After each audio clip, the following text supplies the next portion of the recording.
जय श्री कृष्ण मित्रों, श्री शक्ति एस्ट्रोलॉजी में आपका स्वागत है।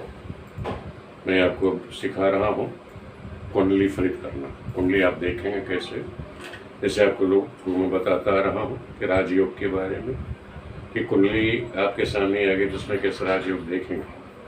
अभी तक मैंने आपको जितने भी राजयोग बताए वो कुंडली के द्वारा बताया कि लग्न के द्वारा ग्रहों की कहाँ स्थिति होगी तो ये राजयोग होगा। अब आपको ये भी पता होना चाहिए जो चंद्रमा है कुंडली में, क्योंकि लग्न चंद्रमा और सूर्य इन तीनों का विशेष महत्व होता है। तो चंद्रमा के द्वारा जो राजयोग बनते हैं वो भी आपको पता होना चाहिए। तब चंद्रमा के द्वारा जो राजयोग बनते हैं उसके बारे में आज आपको बता रहा हूँ कि चंद्रमा से बनने वाले जो योग हैं, जैसे आपका सुनफा है, सुनफा राजयोग है, अनफा नाम का राजयोग है, दुर्धरा नाम का राजयोग है। अब ये राजयोग तो कैसे बनेंगे, इनका क्या फल है, कुंडली में आप कैसे देखेंगे, इसके बारे में आपको जानकारी दूंगा। तो जो भी आप लोग हैं इसको ध्यान से देखिए और समझिए कि आप लोग कुंडली में इसका विश्लेषण कैसे करोगे और इसका फलित क्या होता है। तो सर्वप्रथम हम देखते हैं कि जैसे कोई में पहले सुनफा योग ले लेते हैं। तो जो सुनफा योग होता है, आप कुंडली में क्या देखिए, जब चंद्रमा कुंडली में कहीं बैठा हो तो उसके दूसरे भाव में यदि कोई ग्रह बैठी है, कोई भी ग्रह हो, यदि चंद्रमा से दूसरे भाव में कोई ग्रह बैठी हो तो वो सुनफा योग बनता है। लेकिन ध्यान रखो, यदि दूसरे भाव में सूर्य बैठा है तब सुनफा नाम का योग नहीं बनेगा। यानी सूर्य को छोड़ करके कोई भी ग्रह हो, जैसे चंद्र कुंडली में मंगल है, बुध, बृहस्पति, शुक्र, शनि ये बैठे हुए हैं चंद्रमा से, और राहु केतु बैठे हुए हैं, तभी ये योग बनेगा। ध्यान रखिएगा कि अभी आपको मैं और बताऊंगा। कोशिश ये कुंडली जब भी आप देख रहे हैं जिसमें चंद्रमा बैठा हुआ है और उससे अगर द्वितीय भाव में शुभ ग्रह बैठी हो, जो योग कारक ग्रह हो, ये ध्यान रखना। ये नहीं कोई पता चला कि वो अनिष्ट कारक ग्रह है और अस्त है, पाप ग्रह से दृष्ट है, तब भी वो राजयोग कारक हो जाएगी, ऐसा नहीं। ये ध्यान रखना, हमको ध्यान देना है कि जो चंद्रमा से द्वितीय भाव बैठी हुई ग्रह है वो योग कारक भी होनी चाहिए। दूसरा, इसका फल सुन लीजिए कि जो सुनफा योग बनता है वो राजा के समान फल देने वाला, राजा के समान आदमी होगा, वो सम्मानित होगा, धनी होगा, प्रतिष्ठित होगा, बुद्धिमान होगा, अपने पुरुषार्थ से धनार्जन करने वाला बनेगा। ये सुनफा नाम का योग जिसकी कुंडली में होगा वो होगा। सुनफा नाम का योग बता दिया आपसे कि चंद्रमा से द्वितीय भाव में ग्रह बैठी हुई हो, केवल सूर्य को छोड़ करके। सुनफा के बाद आता है अनफा नाम का।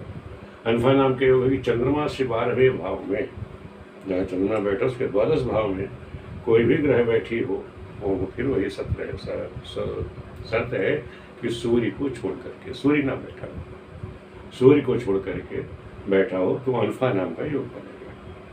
अनफा नाम के योग में क्या होगा कि वही राजा के समान होगा, सदाचारी होगा, आकर्षक व्यक्तित्व होगा, सुखी, बलवान, बलिष्ठ होगा, उत्तम स्वास्थ्य होगा, मधुर विचार वाला है, संतुष्ट होगा, संतुष्ट विचार वाला है, सुंदर शरीर होगा।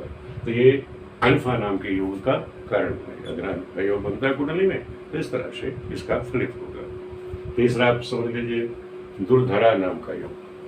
दुर्धरा नाम का जो राजयोग है, जब चंद्रमा से के दोनों ओर, जहाँ चंद्रमा बैठा हुआ है उसके दोनों यानी द्वितीय और द्वादश भाव में ग्रह बैठे हुए हो तो क्या होगा, वो दुर्धरा नाम का योग होगा।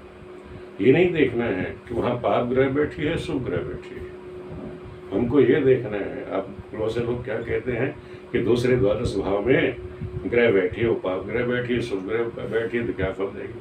अरे पाप ग्रह भी देखो, वो पाप ग्रह बैठी है, वो बैठी है, लेकिन उस कुंडली में, जिस कुंडली का विश्लेषण कर रहे हैं, उस कुंडली में उस ग्रह की स्थिति क्या है, क्या वो योग कारक है या अनिष्ट कारक है।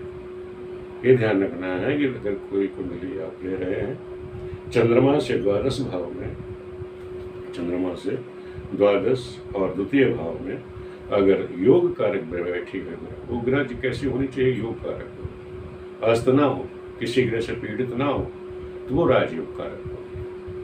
हम लोग क्या करते हैं, खाली की देखा कि चंद्रमा से ग्रह बैठी हुई है तो दुर्धरा योग कह दिया, वो पता चला बच्चा जीवन में कामयाब ही नहीं होता। उसका कारण यही होता, हमने उसकी स्थिति, ग्रहों की स्थिति नहीं देखी कि वो ग्रह योग कारक है कि नहीं योग कारक, उस ग्रह की स्थिति क्या रही। जब वो ग्रह योग कारक होगी तभी वो जाकर के वहाँ पे वो शुभ फल देगी। तो दुर्धरा योग किसी की कुंडली में हो, जब चंद्रमा से दोनों ओर ग्रह हो तो दुर्धरा नाम का योग बनता है।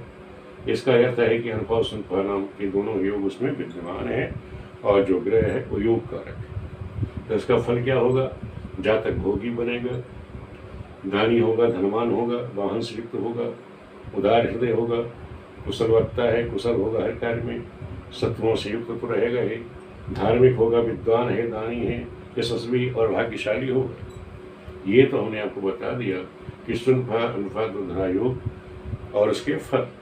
अब आप कुंडली में इसका विश्लेषण करना सीखिए।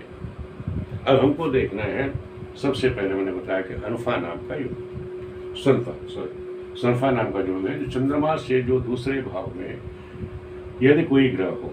अब जैसे हमने कुंडली ली है, कन्या लग्न की कुंडली है जहाँ चंद्रमा बैठा हुआ है। अब चंद्रमा से द्वितीय कौन सी ग्रह बैठी हुई है, मंगल। अब यहाँ चंद्रमा से द्वितीय मंगल बैठा हुआ है, तो यहाँ मंगल क्या है, तृतीय का स्वामी, यानी तृतीय का पाप ग्रह का, यानी 3, 6, 11 का स्वामी 3, 6, 11 में बैठ जाए तो निष्ठकारी नहीं होता। तो यहाँ तो जो मंगल है ये यहाँ पे कर नीच राशि में जरूर बैठा हुआ है, लेकिन ये अशुभ फल नहीं देगा, योग कारक बनेगा। तो कहने मतलब है कि ये चंद्रमा लाभेश जो है कर्म क्षेत्र में बैठा हुआ, कर्म क्षेत्र में बैठा हुआ है, अपने से यहाँ बैठा हुआ। तो कहने मतलब चंद्रमा से द्वितीय भाव में इस तरह के मंगल जो योग कारक, मैंने आपसे क्या कहा, दुर्धरा योग तभी बनेंगे जब वो ग्रह योग कारक हो। तो यहाँ जो चंद्रमा है योग कारक, इस कुंडली में लाभेश होकर के वो दशम में बैठी है, इसलिए योग कारक बनी। तो इस कुंडली में चंद्रमा से द्वितीय मंगल बैठने से क्या हुआ, सुनफा नाम का योग है। तो ऐसा जो जातक होगा उसमें क्या गुण होंगे, वो जातक जो है राजा के समान होगा, धनवान होगा, सम्मानित होगा, प्रतिष्ठित होगा, बुद्धिमान होगा, अपने पुरुषार्थ अर्जित करने वाला होगा। तो ये चीज इस तरह के गुण आते हैं। दूसरा समझ लीजिए अनफा नाम का योग। अनफा नाम का योग क्या होता है, यदि चंद्रमा से द्वादश भाव में कोई ग्रह बैठे हो। अब चंद्रमा से, ये चंद्रमा हो गया, चंद्रमा से द्वादश कोई ग्रह बैठी है, शुभ ग्रह कौन बैठा, शुक्र बैठे और ग्रह शुक्र बैठा हुआ है। अब इस कुंडली में आप देखिए ग्रह यहाँ जो शुक्र बैठा हुआ है, शुक्र यहाँ क्या है, केंद्र का स्वामी है, लाभेश है, भी लाभेश होकर के द्वादश बैठा हुआ है। देखना किसी भी कुंडली में यदि शुक्र जो है छठे भाव में बैठा हो या द्वादश बैठा हो तो योग कारक होता है। इसी तरह शुक्र राहु भी 3, 6, 11 में बैठा हो तो योग कारक होता है। तो कह रहे यहाँ शुक्र और राहु दोनों ही योग कारक हैं। तो इस तरह से आपको लोग ध्यान रखेंगे कि जब चंद्रमा से द्वादश अगर योग कारक ग्रह बैठेगी तभी वो जो योग बनेगा, सुख फल देगा। अगर वो योग कारक अनिष्ट कारक ग्रहों का बैठ जाए, अब जमाना यहाँ बृहस्पति हो तो अष्टमेश से यहाँ बैठ जाता तो वो योग कारक नहीं होता है। इस चीज को मैं देखना है कि जो योग कारक ग्रह हैं वो ही बैठेंगी तभी वो अनफा नाम का योग बनेगा, शुभ कारक योग होगा, उसके जीवन में फलित होगा। तो ऐसे बच्चे क्या होंगे, राजा होंगे, सदाचारी होंगे, आकर्षक होंगे, सुखी बलवान होंगे, उत्तम स्वास्थ्य होगा, मधुर विचार वाला होगा, संतुष्ट और सुंदर शरीर वाला बच्चा होगा। ये दोनों बता दिए मैंने आपको, ये सुनफा ये अनफा योग कैसे आपने देखा। अब दुर्धरा योग को देख लीजिए। दुर्धरा योग की कुंडली में मैंने बताया कि चंद्रमा से द्वितीय और द्वादश कोई ग्रह बैठी हो तो दुर्धरा योग होगा। लेकिन वो ग्रह किस तरह की हो, योग कारक हो। उस कुंडली जिसको आप देख रहे हैं उसमें योग कारक होना चाहिए। अब आपने देखा चंद्रमा देखा, इस कुंडली में ये शनि क्या है, शनि यहाँ त्रिकोण का स्वामी होकर के उच्च का होकर के, तो यहाँ शनि योग कारक हो गया। दूसरा चंद्रमा से द्वितीय देखिए कौन बैठा है, बृहस्पति स्वयं अपने घर में बैठे हुए हैं। सूर्य जो है इस कुंडली में लाभेश होकर के बैठा हुआ है। बुध इस कुंडली में वो भी त्रिकोण का स्वामी होकर बैठा हुआ है। कहूँ चंद्रमा से यहाँ जो द्वितीय भाव में बृहस्पति, सूर्य, बुध बैठे हैं, ये भी योग कारक है। द्वादश जो ग्रह बैठी हुई शनि वो भी योग कारक। जब योग कारक ग्रह ही चंद्रमा से द्वितीय या द्वादश बैठी हो तभी वो योग कारक होंगी, शुभ फल देंगे। अब आपने ये देख लिया, ये कोई ये नहीं देखना है कि हाँ पाप ग्रह बैठी या शनि बैठा या सूर्य बैठा है तो अनिष्टकारी होगा, ऐसा नहीं देखा जाता। ये देखा जाता है कि जो कुंडली हम विश्लेषण कर रहे हैं उसमें उन ग्रहों की स्थिति क्या है, वो योग कारक है कि नहीं, अशुभ कारक तो नहीं है। अगर वो योग कारक हैं तभी वो शुभ फल देंगे। इसका हमारे दिमाग में हमेशा ध्यान रखना चाहिए। इस तरह का आपको बता दिया, ये योग हो गया। इसका फल क्या होगा 2 तरह का, ऐसा तब भोगी होगा, दानी होगा, धनवान है, वाहन से युक्त है, उदार है, कुशल होगा, शत्रु विजयी होगा, धार्मिक, विद्वान, दानी, यशस्वी, भाग्यशाली। कहने मतलब ये राजयोग है। यानी दुर्धरा योग में ये 2 तरह के राजयोग बनेंगे, अल्फा नाम का, सल्फा नाम का। ये दोनों ही राजयोग हैं। अगर चंद्रमा से एक प्रथम भाव में, चंद्रमा से द्वितीय भाव, जहाँ चंद्रमा बैठा उससे दूसरे भाव में कोई ग्रह बैठी हो, योग कारक होगी। द्वादश में चंद्रमा से कोई ग्रह बैठी है, योग कारक होगी। चंद्रमा से दोनों भाव में, द्वितीय द्वादश में भी कोई ग्रह बैठी है तब भी वो योग कारक होगी। इस तरह से मैंने आपको बताया कि चंद्रमा के द्वारा जो बनने वाले योग हैं उनका हमें विश्लेषण करना चाहिए। हमें पता होना चाहिए कि चंद्रमा के द्वारा बनने वाले राजयोग कौन कौन से हैं। आगे मैं आपको बताऊंगा चंद्रमा से बनने वाले राजयोग और चंद्रमा से बनने वाले कुयोग योग के बारे में भी चर्चा करेंगे। आज के लिए इतना ही काफ़ी। ये तीनों योग आप लोग इसका अध्ययन करें, समझें और कुंडलियों पे अप्लाई करें। वीडियो देखने के लिए आप सभी मित्रों का बहुत बहुत धन्यवाद।